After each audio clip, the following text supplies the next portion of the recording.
안녕하세요. 푸드TV 이슈앤피플의 전혜원입니다. 시간이 흐르면서 산업에도 문화에도 많은 변화가 생겼습니다. 커다란 진공관을 가진 TV는 이제 찾아볼 수가 없고 휘어지는 TV가 출시되고 있고요. 전화기도 전화의 기능을 넘어서 컴퓨터의 기능까지 대신하고 있습니다. 음식 문화에도 많은 변화가 생겼는데요. 어릴 때 즐겨 먹던 음식들, 이제 찾아볼 수 없는 경우도 있고, 과거에는 보기 힘들었던 음식들을 이제 쉽게 접할 수 있기도 합니다. 이렇게 우리가 모르는 사이 많은 변화를 이끌고 새로운 식문화를 만들어가는 사람들이 있습니다. 이슈앤피플에서는 이런 분들을 모시고 있는데요. 오늘은 지난 시간에 이어서 식품산업정책관으로 계신 윤동진 국장님을 다시 만나봅니다. 함께 보시죠. 단순히 농업 담당 행정기관을 넘어선 농림축산식품부. 농업의 첨단 산업화, 유통구조 개선, 농가 소득 증대. 이와 더불어 소비자가 안심하고 농식품을 이용할 수 있도록 그 중심에서 글로벌 식품산업 육성을 위해 끊임없이 고민하는 식품산업정책관 윤동진 국장을 만나봅니다.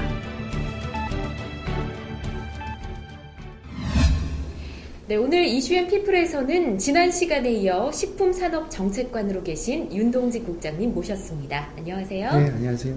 네, 듣고 싶은 이야기가 많아서 다시 한번 모시게 됐는데요. 오늘 저희가 어떤 이야기를 나눠볼까요?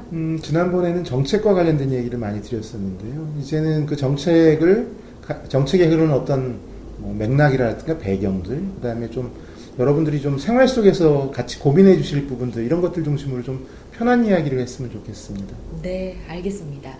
지금이 또 여름이고 한데 상반기도 끝나고 하반기로 접어들었잖아요. 2014년의 핵심 과제 중에서 중간 평가를 해볼 시점이 아닌가 싶습니다. 특히 소비자 입장에서 유통구조 개선 많이 궁금해 하실 텐데요. 어느 정도 진척이 됐을까요? 유통구조 개선은 역대 정부가 출범하면서부터 다 같이 한번 좀 개선해 보자고 하는 과제인데요. 네. 쉽지는 않습니다. 그 이유는 농산물이 가지고 있는 어떤 특성 때문에 그런 것인데요. 예를 들면 상하기 쉽지 않습니까? 농산물 그렇죠. 부피도 크고 계절적으로 한정이 되어 있는 문제가 있습니다. 그래서 단기간에 그 문제를 한꺼번에 해결하기는 쉽지 않아서 저희들이 나름대로 유통구조 간 유통 경로 간 경쟁을 통해서 그걸 좀 해결해 보자 하는 생각을 가지고 있습니다. 예.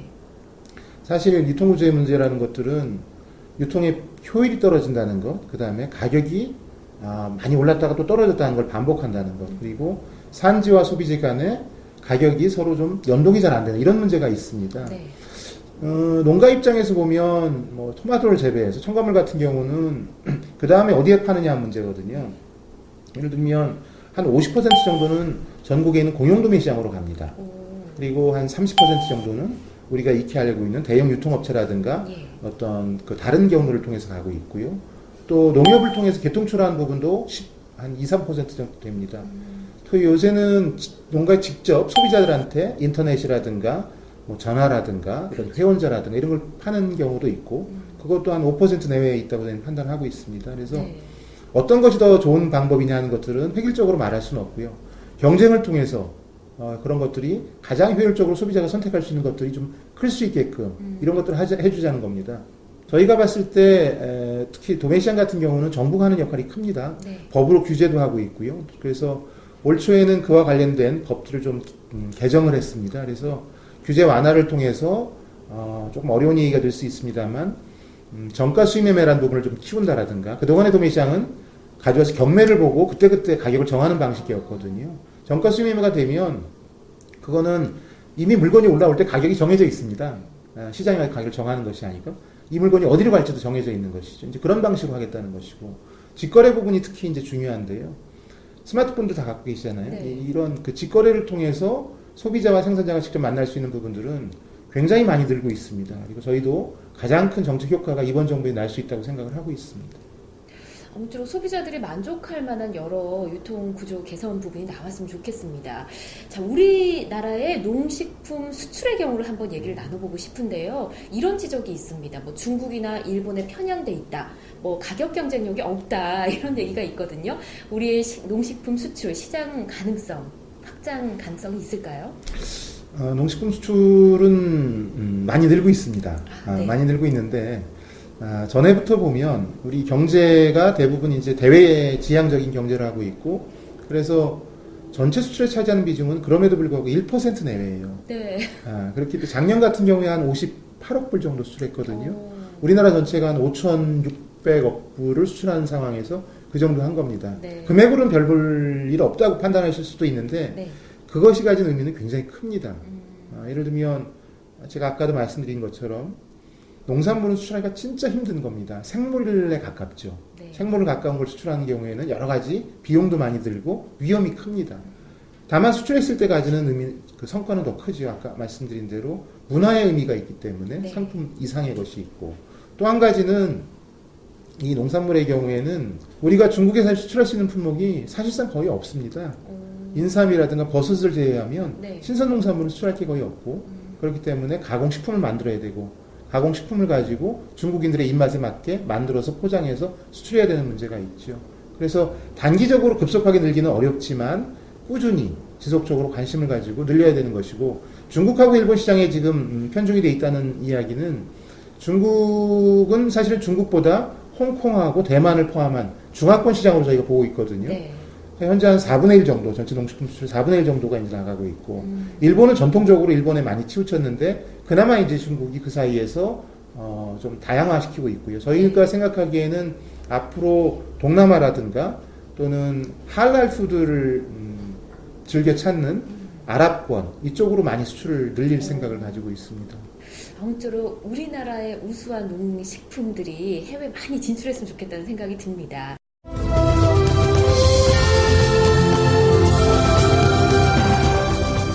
또 최근에는 한 국내 프랜차이즈 업계가 해외 진출에 나서고 있어서 좀 화제가 됐었는데 파리바게트라는 이 매장이 프랑스에 생겼다고 하더라고요. 우리나라 정부에서 어떤 지원을 하고 계신지 궁금합니다. 기업에서 활동하는 부분들을 정부가 지원하는 것들은 상당히 조심스러워요. 그런데 그럼에도 불구하고 제가 아까 말씀드린 대로 이 외식 기업들이 해외에 나가는 것들은 농산물 수출과 상당히 밀접하게 관련이 있습니다. 네. 그러니까 저희가 보기에는 그건 하나의 서비스 수출이고 문화 수출이라고 생각을 하기 때문에 그렇기 때문에 저희가 기업들하고 수시로 소통을 하고 있죠. 지난 6월 달에도 그래서 저희가 민관 합동으로 글로벌 외식기업 해외 진출 방안을 논의하기 위한 협의체를 만들었습니다. 네. 그 자리에서 여러 부처들하고 업계들하고 머리를 맞대고 한 30개 정도 이제 과제를 만들어냈거든요. 아주 다양합니다. 네. 기업 입장에서 해외에 나간다고 할 때 여러 가지 부딪히는 문제가 있거든요. 그렇죠. 법적인 문제, 계약의 문제, 지식재산권의 문제, 또 거기서 일할 사람을 잘 골라야 되지 않습니까? 근데 한국 사람을 데려가려면 비자 문제 걸리죠.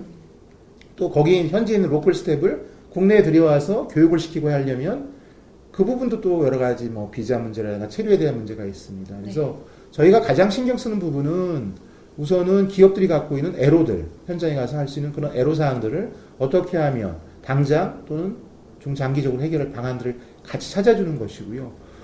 제가 말씀드린 대로 그것이 가지고 있는 의미, 문화 수출이라든가 농식품 수출과 연결된 부분이 있기 때문에 그것과 관련해서는 저희가 필요한 지원, 금전적인 지원, 재정적인 지원을 포함해서 여러 가지 프로모션이라든가 하는 것들을 같이 고민하고 해나갈 생각입니다. 네, 많은 지원을 앞으로도 더 해주셨으면 좋겠습니다. 제가 듣기로 국장님 네덜란드에서 유학을 하셨다고 얘기를 들었거든요. 네덜란드를 택하신 이유가 있으세요? 보통 뭐 미국이나 일본 이렇게 많이 택하잖아요.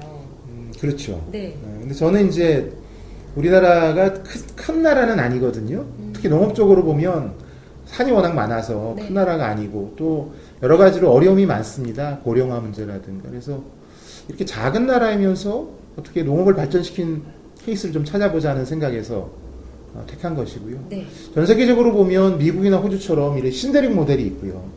또 유럽형 모델, 작지만 어떤 경쟁력을 키워서 나름대로 역할을 하는 농업 모델이 있습니다. 그럼 이 다원적 가치라고 하는데요. 네덜란드 같은 경우는 그런 차원에서 보면 전 세계에서 굉장히 기술력이라든가 어떤 경쟁력, 산업 경쟁력 면에서 앞서 있는 나라라고 할 수 있습니다. 그럼 식품 강국인 네덜란드 등과 비교를 해봤을 때 우리나라의 식품 산업 수준은 어느 정도일까요? 우리나라도 수준이 굉장히 높죠. 높아요? 높습니다만 저희는 뿌리가 좀 약한 게 문제입니다. 무슨 얘기냐면 네덜란드 같은 경우는 기업의 경쟁력만 보면 우리나라에 있는 기업들도 상당히 여러 가지 뭐 패키징도 그렇고 기술 개발도 그렇고 앞서 있습니다. 앞서 있는데 국내 농업과 연계가 좀 미약하다는 거죠. 수입에 의존하는 비중이 높고 그렇기 때문에 앞으로 더 발전해 나갈수록 그 부분이 약간 걱정거리입니다. 네. 그래서 그런 부분을 보완하고 정부와 같이 여러 가지 R&D 부분에 투자를 해서 그쪽의 기술력을 높인다면 충분히 가능성이 있습니다. 저희가 가능성이 있다고 제가 말씀드리는 이유 중에 큰 이유는 시장이 있어요. 시장이 있나요? 중국 시장이라는 큰 시장, 대한민국만을 보면 네. 뭐랄까 아까 네덜란드처럼 그렇게 크지 않지만 중국 시장을 감안한다면 세계에서 가장 유리한 위치에 한국이 있다고 저는 생각합니다. 어떤 점에서 그런 생각을 하신 건가요? 중국이 커가는 경제 성장의 속도는 무섭죠. 예. 매년 8% 이상의 경제 성장을 하고 있고요. 또 중국 사람들이 가지고 있는 식품에 대한 불안감, 안전성에 대한 요구가 굉장히 큽니다. 예. 그것들을 맞춰줄 수 있는 것들은 한국하고 일본 몇 나라 되지 않습니다. 예를 들면 신선 우유 있지 않습니까? 네. 그걸 중국에 수출할 수 있는 나라는 전 세계에서 우리나라하고 일본, 호주밖에 없어요. 근데 호주는 보내려면 비행기를 태워서 보내야 됩니다. 네. 우리는 배로 보낼 수가 있어요. 그렇게 물리적으로 가까이 있고 식문화에 대한 어떤 유사성도 있고 하기 때문에 저희가 지금의 어떤 한류붐을 잘 이용한다면 당분간 중국 시장에서 굉장히 의미 있는 역할들을 할 수 있다고 생각을 합니다. 그렇군요.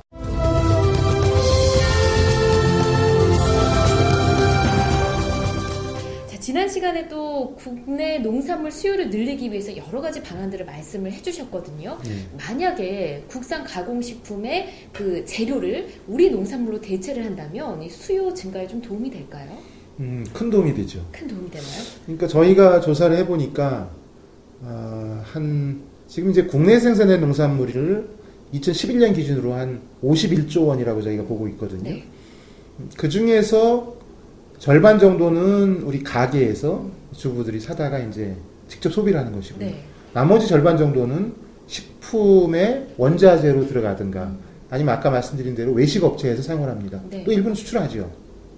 그런데 국내에서 쓰는 기업들이 쓰는 그 식품 원자재 중에서 그 비중은 30%가 채 안 돼요. 그러니까 70% 이상은 수입 자재를 가지고 만드는 것이죠. 그래서 저희가 이제 지난번에 말씀드린 대로 10년 안에 주요 농산물의 10%를 국산으로 대체하자 네. 하는 텐트 프로젝트라고 말씀을 드렸잖아요. 그것들을 하게 되면 저희 계산은 한 150만 톤 정도 그런 것들이 더 수요 기반이 넓혀지는 것이죠. 예. 인구가 한 10% 느는 효과? 그렇게 보시면 될까요? 그렇군요. 근데 70% 정도가 수입이라고 말씀해 주셨는데 이렇게 국내 가공식품 업체들이 국내 농산물을 쓰지 않는 이유가 특별히 있을까요? 기업들하고 만나보면 기업들도 여러 가지를 하소연을 합니다. 네. 예를 들어서 감자칩을 만드는 회사 같으면 감자를 조달해야 되잖아요. 네. 근데 전국에 있는 감자 농가들은 다 흩어져 있어요. 그리고 가격이 얼마가 될지도 모르지 왔다 갔다 하죠. 그 다음에 우리 회사가 원하는 감자가 거기서 재배된다는 보장도 없어요. 그래서 저희가 생각하는 것들은 이것들을 이 부분을 좀 엮어야 되겠구나. 계속 나오는 이야기가 규모하고 조직화하는 얘기입니다. 그럼 감자가 필요한 기업 입장에서는 주산지에 있는 농가들하고 사전에 계약을 하게끔 만들어주고 그리고 그 계약에 맞게끔 그 가격을 정해서 연중 그 감자를 공급할 수 있는 것도 해주고 또 농가 입장에서는 감자라는 게 저장성이 떨어지잖아요. 네. 필요한 게 저장시설이에요. 저장시설 같은 경우에는 저희가 일부 국고에서 지원하는 사업 같은 걸 만들어서 저장시설을 늘려가고 그렇게 한다면 가능성이 있죠. 또 기업 입장에서는 원자재만 그렇게 되면 되느냐? 그게 아니에요. 그걸 가지고 팔려고 하면 제일 큰 문제는 우리나라 농산물의 원자재가 가격이 비싸다는 겁니다. 그렇죠. 수입해서 쓰는 게 싼데 기업 입장에서는 그러면 비싼 걸 이렇게 힘들어서 하는데 정부가 도와줄 역할은 그런 것들이 그러면 그런 가공품에 대해서는 이거는 진짜 우리나라 농민들이 만든 걸로 만든 제품이다 하는 것들을 표시할 수 있게끔 그런 제도를 저희가 준비를 하고 있습니다. 그러니까 식당이라든가 식품 가공업체에서 국산 원자재 비율을 높였을 경우에는 거기에 맞는 것들을 명확하게 표시할 수 있고 소비자 입장에서는 그것을 알고 구매할 수 있게끔 그런 것들을 해서 그렇게 일하는 것들이 기업이 도움이 되게 하게 만들어 드린다면 자연스럽게 들어가지 않을까 생각을 합니다. 네, 알겠습니다. 또 한편으로 해외 농업 개발에 대해서도 궁금한데요. 어느 정도 단계에 와 있고 앞으로 어떻게 발전시켜 나가실 건지 궁금합니다. 해외 농업 개발은 사실은 좀 낯선 분들이 또 있을 거예요. 예. 근데 우리나라가 남북으로 갈려 있고 식량의 상당 부분을 수입을 합니다. 네. 국내에서 생산해서 우리 국민을 먹여 살리기가 되게 어려운 구조입니다. 그래서 우리 사람들, 우리 자본이 해외에 나가서 정상적으로 영업행위를 하다가 필요한 경우에 어려울 때 국내를 도울 수 있는 그런 시스템. 그게 이제 해외 농업 개발입니다. 네. 좁게는. 넓게 보면 우리나라 기업이 중동에 가서 건설하듯이 농업도 상당히 중요한 하나의 수출 품목이 될 수 있거든요. 네. 패키징으로. 그래서 그런 농업 수출 관점으로 해외 농업 개발을 볼 수가 있는 거죠. 저희가 2009년부터 이제 그런 노력을 많이 해왔고요. 그래서 2011년에는 그와 관련된 법도 만들었습니다. 네. 법도 만들고 10년 계획도 세웠고 현재 하고 있는 것들은 해외에 나가는 기업들에 대한 사전 투자 환경 조사 사업 그리고 그 기업들이 필요한 자금을 좀 저리로 장기로 융자해 주는 그런 것들을 하고 있는데 금액이 크진 않아요. 한 예. 300억 내외 이 정도 되는데요. 다만 중요한 것은 핵심은 해외에 나가서 영농 활동을 하고 그걸 국내로 도입할 때 어떤 특혜를 줄 수가 없는 입장이거든요. 똑같은 조건 하에서 수입을 해야 되는 입장입니다. 다만 저희가 그래서 해외농업 개발법에서 일부 근거 조항을 만들어서 TRQ 물량이라고 저희가 뭐 수입을 해야만 하는 물량의 경우에는 일부 실수요자에 대한 배정을 감안해서 한다. 그런 생각을 하고 제도를 만들었습니다.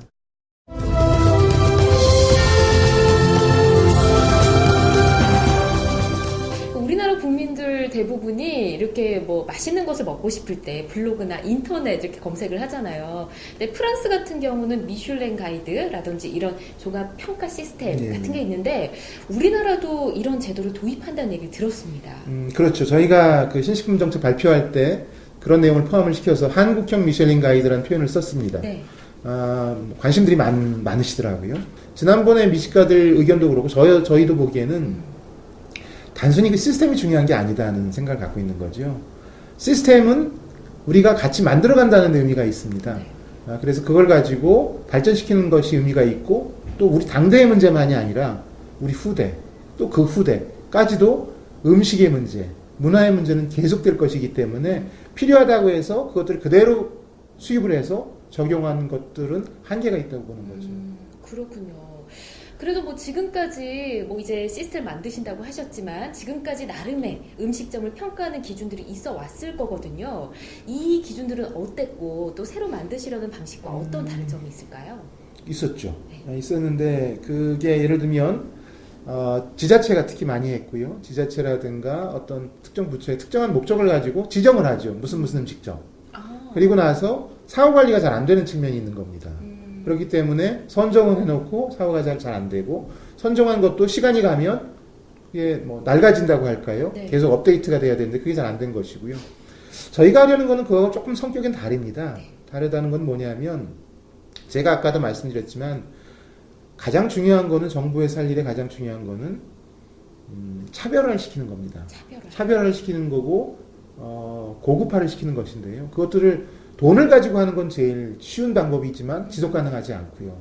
차별화할 때 그것들을 평가해서 등급을 나누고 그 등급이 투명하고 공정하고 여러 사람들이 합의할 수 있는 것이라면 더할 나위 없겠죠.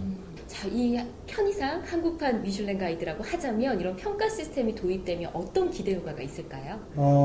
지금도 일부 상업적으로 그런 것들을 정보를 만들어서 파는 분들도 있고 나름대로 그것들이 하나의 비즈니스를 이루고 있습니다. 네. 이루고 있는데 그럼에도 불구하고 아직 현재까지는 많은 경우에 자본, 돈이 많거나 좋은 곳에 몫을 가지고 하면 식당에서 돈 번다. 이런 생각들을 많이 할 수 있지 않습니까? 네. 더 중요한 것은 사실은 기술도 그러니까 역량도 있고 실제 좋은 재료를 쓰고 소비자 입장에서 바람직한 그런 것들을 가지고 있음에도 불구하고 잘 알리지 못해서 하는 그런 식당들, 레스토랑들도 있거든요. 그래서 저희는 벤처기업을 육성한다 할 때 벤처기업은 주류 대기업이라든가 주류 기업들의 입장에서 봤을 때는 좀 독특하고 좀 위험하기도 하고 하지만 성과가 났을 때는 그 이펙이 큰 거지요. 그래서 이 식당이나 음식 분야에도 자본이나 이런 큰 것들 아니더라도 진짜 아까 말씀드린 대로 국내 농업과의 연계성 문제 또 그 소비자들을 생각하는 그 문화적인 측면 그런 것들을 가지고 평가 기준을 만들고 그것들을 가지고 정부가 직접 한다는 건 물론 아닙니다. 민간에서 할 수 있게끔 저희가 장을 만들어주고 그것들을 하나의 시스템에 엮어서 그런 것들을 정보를 제공해서 거기에 기반해서 어떤 창업자가 올라설 수 있다면 그렇다면 굉장히 중요한 의미가 있다고 생각을 합니다. 그렇군요. 미슐랭 가이드 같은 경우는 신뢰를 얻게 된 이유가 그 평가를 굉장히 엄격하고 공정하게 해서라고 이유를 들었거든요. 우리나라의 평가 방식은 어떻게 정리를 하실 건지요? 쉽지 않은 문제죠. 네. 미슐린은 노출이 안 됩니다. 누가 그래요? 평가위원인지 몰라요. 누가 평가위원이니까 우리가 얘기하는 정보기관식으로 하죠. 그렇군요. 미슐린은 그렇게 하고 그렇지 않게 하는 데들이 있습니다. 고미오라는 또 프랑스의 것도 있고 미국의 자켓 서베이 같은 것도 있는데 다만 우리가 생각하는 것들은 전문가들과 일반 대중 또 일반 대중이란 그 중에서도 나름대로 그쪽에 관심이 있고 참여할 의향이 있는 분들 저희가 모아서 네. 그것들 좀 균형 있게 좀 반영을 했으면 하는 생각을 가지고 있고요. 투명하고 공정하다는 것들은 단기간에 얻어지는 건 아니고요. 계속 보완을 해나가야 될 겁니다. 그래서 출발은 조금 완벽하지 않더라도 시키고 그 부분에 있어서 부족한 부분은 보완해 나가는 방식으로 할 생각을 가지고 있습니다. 그래서 저희가 희망하기는 평창 동계올림픽 이전에 그런 것들이 나름대로 국내에 알려지고 네. 그래서 그 무렵에 해외에서 오는 분들도 이런 게 있구나 하고 그것들을 활용할 수 있는 그런 스케줄을 가지고 준비를 하고 있어요. 네, 기대가 됩니다. 기다리도록 하겠습니다. 오늘 함께 해주셔서 고맙습니다. 예, 감사합니다.